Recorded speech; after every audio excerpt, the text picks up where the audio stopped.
Coming at you full-fledged, it's your boy Regg, with another video for y'all, man. Welcome, YouTube. Coming straight in, hit that like button, man. Comment at the beginning, middle, and ending of the video. Share for others to see. Of course, subscribe if you're new and hit that notification bell so you can be notified every time I drop. And let's get straight into it, man. First off, y'all see the thumbnail and the title of this video, man. So if y'all don't know, we gonna read an article from ESPN. So let's get straight into it. Charlotte Hornets' Montrezl Harrell facing felony drug charge for marijuana. This was reported, this article was published June 13th, so that was 6 days ago, out of Richmond, Kentucky. Charlotte Hornets forward Montrezl Harrell is facing a felony drug charge after authorities said they found vacuum-sealed bags of marijuana in his car during a traffic stop. Harrell, 28, was pulled over in Richmond, Kentucky by a state trooper May 12th for driving behind a vehicle too closely, news outlets reported Monday, citing court records.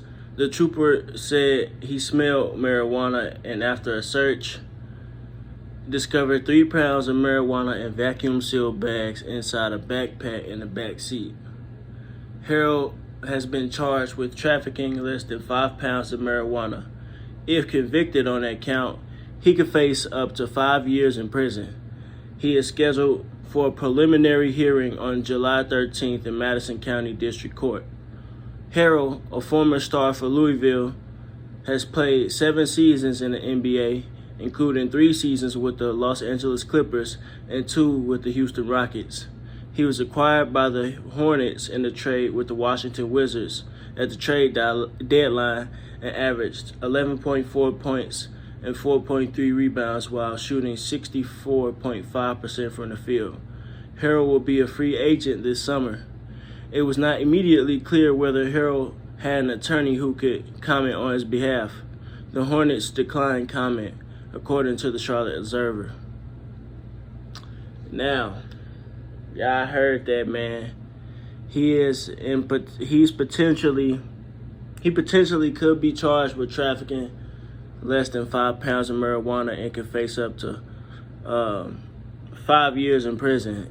And this is a pending case. So, man, my analysis on this whole situation is, man, this is just the nail in the coffin for Harrell, man. After a series of bad decisions, get it? This is pun intended. After a series of bad decisions, Montrezl Harrell, man, he's done, bro. His career in the NBA may be over. But just give y'all a little backdrop, man, on the career of Montrezl Harrell and said that why I said this is a series of bad decisions. Again, like the article said, Harrell had spent 3 years in playing for the Clippers. You know, me being a Clippers fan, I know this very well. Lou Williams and Patrick Beverly, man, during those post-Lob City days, they built the culture of the Clippers, man. Post-Lob City, it was very known as the culture they built was very gritty, defensive-oriented, hustle. They're not going to quit. They're going to make adjustments. With Ty Lue, you know, they had that record-breaking comeback win against the Warriors in 2018. Was it 2018? One of those Golden State teams with KD on it, I believe. No, it was 2019, actually. It was 2019. It was when the Raptors won. It was 2019. They came back from 31.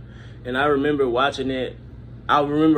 Game live, and man, he was a part of that culture, and he was you know, it came to the point where he won Sixth Man of the Year. You know what I'm saying?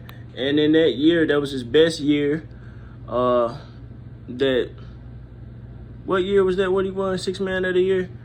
2019, 2020. Yeah, he played 63 games, averaged 18.6 points, 7.1 rebounds, 1.7 assists, 1.1 blocks, a half a steal a game, shooting 58% from the field, and 65% for the free throw line. But yeah, he won Sixth Man of the Year. And we know that team, that 2020 Clippers team, was favorites to win the championship coming into the season, man. And that was large in part of the culture that those three, primarily Harrell, in this case, it was a most large in part of those guys' performance. And we know what happened in 2020, man. At the beginning of 2020, the COVID outbreak. Then, you had the 4-month suspension. Then you had the announcement of the NBA bubble tournament. And in my opinion, that was just all. It was just all the beginning of the end, I think prior to that, the success of the team kind of held everything together, but that outbreak, it ruined almost everything. It ruined and it showcased the problem in a lot of things, not just for the Clippers, but in life in general. And again, this was the beginning of the end for Harrell, in my opinion, because, you had that unprecedented 4-month break, a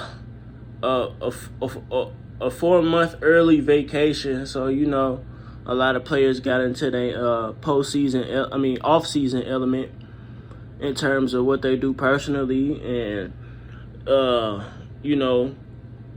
wow, this just popped in my head, Patrick Beverley in the off-season announces, says on Twitter, tweets, if to the likes of, if LeBron says we playing. So again, an NBA player mentioning the power that LeBron James has, but people still want to make it seem like he's this benevolent caregiver of man. But yeah, and other people, Kyrie Irving said this during that time, but LeBron James is adamant about playing while many sports were still considering not playing. He's adamant about playing the season because, he has to fulfill certain tasks, I'm going to say. He had to win that 2020 championship. You know what I'm saying? And a lot of people didn't want to play. It's just a fact of the matter. I'm not coming up with excuses, but again, a lot of people were in their off-season element.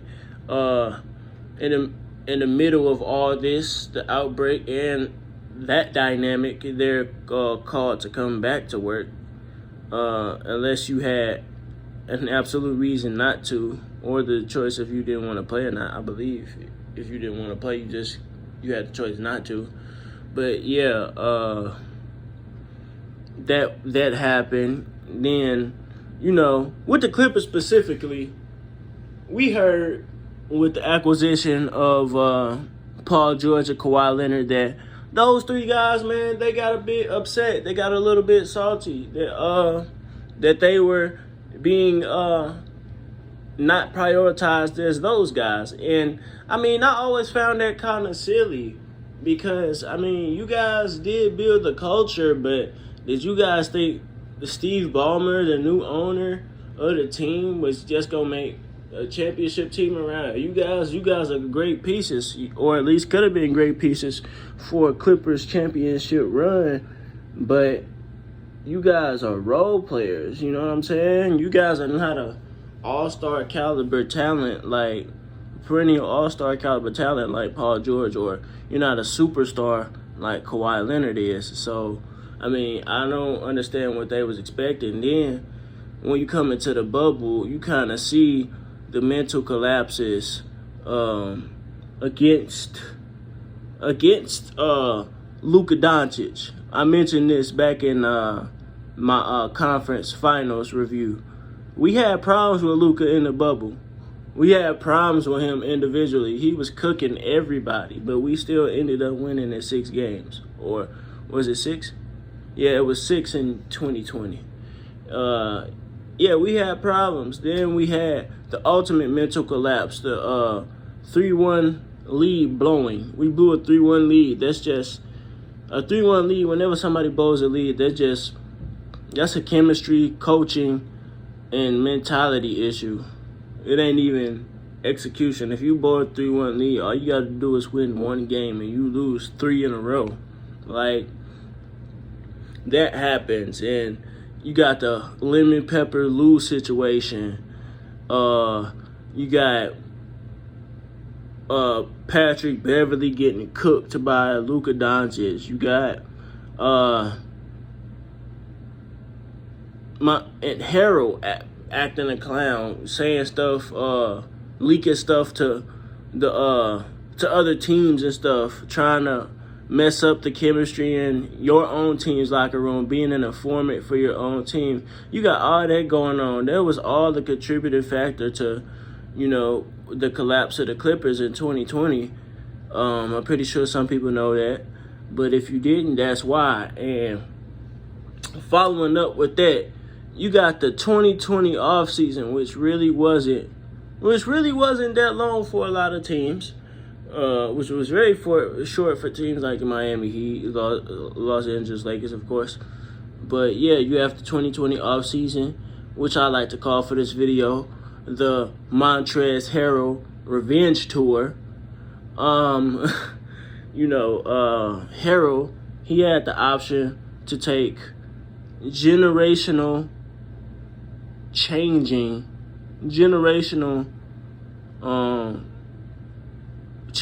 money with the Hornets in the 2020 offseason. If people remember, it was talks about Harrell joining the Hornets back then,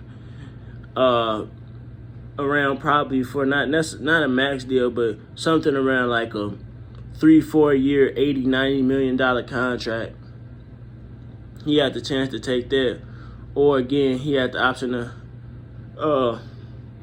or he had the choice to opt in to his $9.7 million player option to join the Los Angeles Lakers, again, to get quote-unquote revenge on his former team. Now, in hindsight, we know what he did. He went on that revenge tour with the Los Angeles Lakers, and he fell for the okie doke. He didn't take the money. The Charlotte Hornets were about to give him, at least for his status as a player, damn near a max deal. Then he opts into his player option, takes 9 point, damn near the minimum. He takes damn near a minimum to play with 1 season with the LA Lakers and be a part of the LeBron James system. And he fell for the whole media narrative of the Battle of LA, because it was really never a Battle of LA. It was really never a Battle of LA, if you really want to be honest. It wasn't until LeBron James got there is when the media really started paying attention to the Lakers, because the Lakers really been boo-boo since the last days of Kobe Bryant, and they really haven't really got, they were getting the draft picks up, but when LeBron come, them draft picks, all the draft picks got to go for his veteran players. He can't make nobody better. The people around him make him better, so he has to get his veteran players. He has to get his spot-up shooters. He has to get his goofy scapegoats. He has to get all those players, man. And Harrell, he fell for it. Anybody that Anybody that willingly chooses to go to, anybody that has prominence in the league that chooses to play with LeBron James at this state, I have to question your mental, bro. Like, again, the Battle LA was not a thing until LeBron James came there. The Clippers have been better than the Lakers for the past 10 years. So, outside of course, the 2020 NBA Bubble Championship, we've been better the whole time. And I don't know why his jealousy of those two proven talents motivated him to take less money. And nobody knows if we're going to get to that in a minute, to take less money and play in a system where, especially a player like you, you're not going to be prioritized like you was on the team that you just won 6 Man of the Year with. And we saw that he wasn't. He didn't get any clock. He played in his 6 Man of the Year season, he played nearly 28 minutes a game, 27.8 minutes a game. In the following season, he played damn near 5 minutes less. He played 22.9 minutes a game. He went from 28 minutes a game, which is 6 Man numbers, 6 Man of the Year caliber numbers, damn near 28 minutes a game, to damn near 10th man, 8th man on the roster, 23 minutes a game. That's really an 8th man minutes. And we can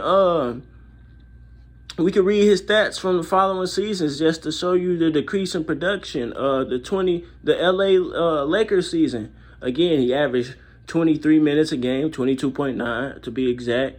He averaged 13.5 points a game, 6.2 rebounds, 1.1 assists. 6.2 rebounds, that's a rebound less. 1.1 assists, that's less assists. He was worse defensively. He had over a block a season prior, but he's under a block. He's at 0.7 for steals and blocks. His efficiency went up, but that's only because his shot attempts went down. He was taking 13 shots a game with 12.9 in the 6 Man of the Year season, and on his first Lakers season, his only season with the Lakers, he took only 8.7 shots a game. He took 4 less shots. So, of course, his percentage is going to be up 4. And then you got the following seasons. You got the season with Washington. He averaged 14 points, 6.7. He went up. From the Lakers season, 6.7. Defense went back up to 1.1. His defense got better in Washington. His field goal percentage went up again, but that's only because he was averaging 8.3 field goal attempts in the following season. His first season in Charlotte, eventually going to Charlotte for less money, might I add, but we're going to get to that in a minute. 11.4 points his first season in Charlotte, 11.4 points, 4.9. That's nearly 2.5 rebounds less than his 6 Man of the Year season just 2 years prior. Again, under a block a game, 1.9, 0.5. Significantly under a block a game. I was looking at turnovers. He never got over, after his 6 Man of the Year, I'm wrong about that. After his 6 Man of the Year season, he never got over a block a game. It was either in the high, point somethings, and same amount of steals for the last 2 seasons.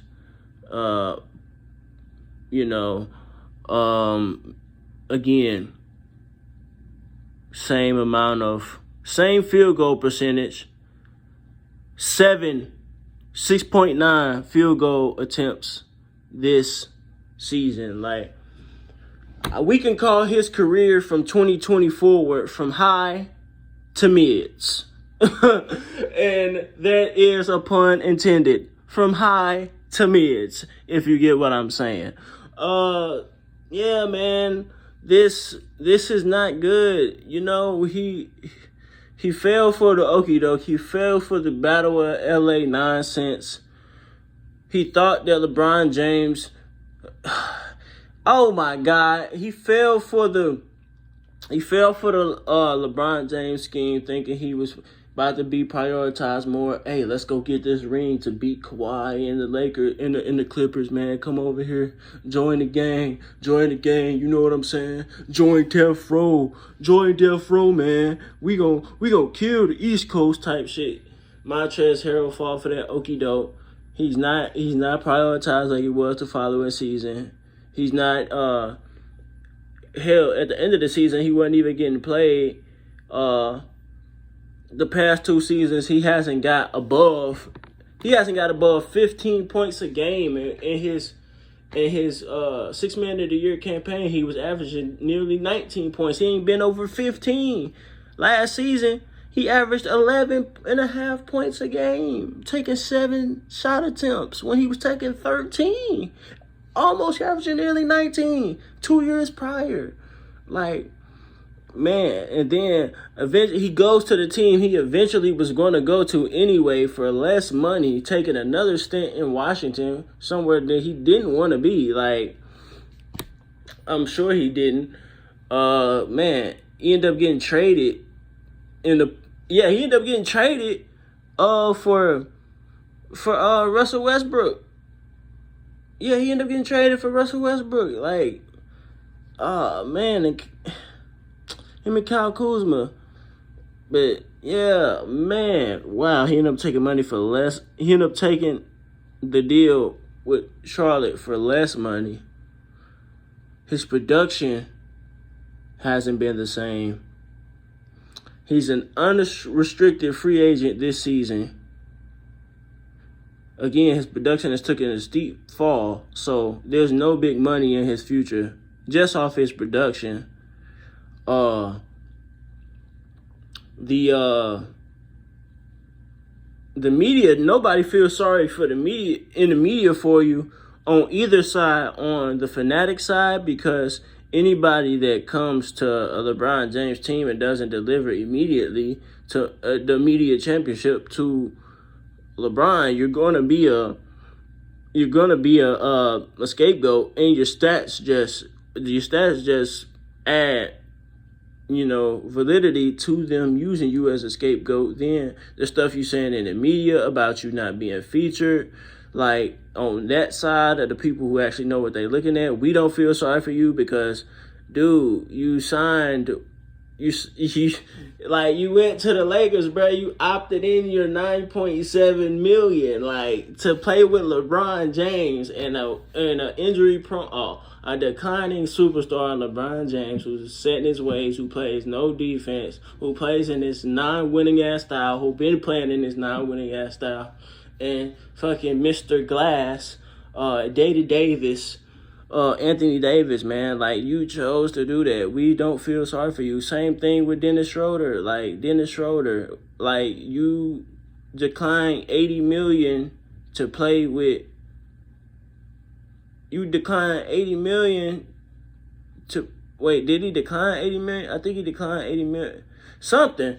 Yeah, he missed out on the bag too, but when you got the opportunity to make that money, man, you gotta take it, because who knows when it's coming around. Again, Schroeder, he declined his $80 million and he was asked out, and I don't even know what team he on no more. Is he even on he was on the Celtics at the beginning of this season, Ronnie? I don't know. But yeah, man, now he's an unrestricted free agent again this season. He just caught a felony drug charge and is still a pending case he's facing. He could potentially face 5 years in prison. Like, man, now the NBA executives are going to look at you as an agent of chaos. And we know when they want to, when you become a distraction and you become more trouble than you're worth, they will get you out of there. Look at Allen Iverson. Allen Iverson didn't get a proper retirement. He was a bubble superstar, league MVP, scoring champion, steals champion. Way more prominent than Montrezl Harrell. They got him out of there. He didn't want to play, or he didn't want to come off the bench in his later days, which I think he could have become he could have been a big piece in somebody's career. Hell, LeBron probably would have took his ass on the Miami Heat if he still was in the league. Look at Dennis Rodman. If it wasn't for Michael Jordan and the Chicago Bulls deciding to acquire him in the mid-90s, he would have been out by then. But those championship runs just kept him in it. David Stern wanted him gone. He didn't like the tattoos. He didn't like none of that. And Dennis Rodman wasn't even a hood dude. This wasn't even the AI thing. This was just a black dude. This wasn't even in the case of AI, where AI was portraying thug shit. Rodman was just an eccentric like rock star, just a metal rock star grunge type of dude. An MK Ultra diamond level Monarch asset. We just to keep it a buck, allegedly. You know what I'm saying? But yeah, he did. Stern wanted him out the league. You know, what made him different almost got him kicked out of the league. And if he wasn't winning championships, which he wasn't after the Bulls dynasty, he was out of the league less than 2 years after. So again, if they want you out of there, they're going to get you out of there. And man, sometimes we just got to ask ourselves, are we jealous? Are we envious of somebody? Because being on social media, man, seeing things, hearing things over and over and over again, it can get in your head, man, and people think it can't. But these is what you need to take times to get off of social media and talk to yourself. A lot of people think talking to yourself is crazy. It's not crazy, bro. Like, I think sitting in complete silence, that's crazy. Like, talk to yourself. Obviously don't respond like you're having a conversation with two people, but vocalize your thoughts, man. Ask yourself, are you jealous of somebody? Because again, envy can push you to do some crazy things, man. Envy pushed this man from going to generational wealth to this money can be gone. And like, if going completely reckless, this money can be gone in months, really. Like $10 million, that can be gone in 6 months. Like from 80 million with investments, and not to mention endorsements and shit. Like, that's damn near $100 million, bro. Like, he went from generational wealth to really momentary wealth if not dealt with right. And now he picked up this pending case, which can potentially lead him to prison time. So we gotta ask ourselves, man, are we our biggest enemies? Are we envious? Are we bad decision makers? Man, I'm going to keep up with this story as it develops, man. Montrezl Harrell, his career just may be over in the NBA, man. Hit the like button, man. Again, comment at the beginning, middle, and ending of the video. Share for others to see. Subscribe if you're new. Hit that notification bell so you can be notified every time I drop. If there's a particular topic you want me to speak on, hit that link in the pinned comment section below and donate to the Regg, man. I have not forgot about that finals recap. Trust me, it's in production, and you're going to want to tune in, man. Again, if you want, donate to the Regg, man, and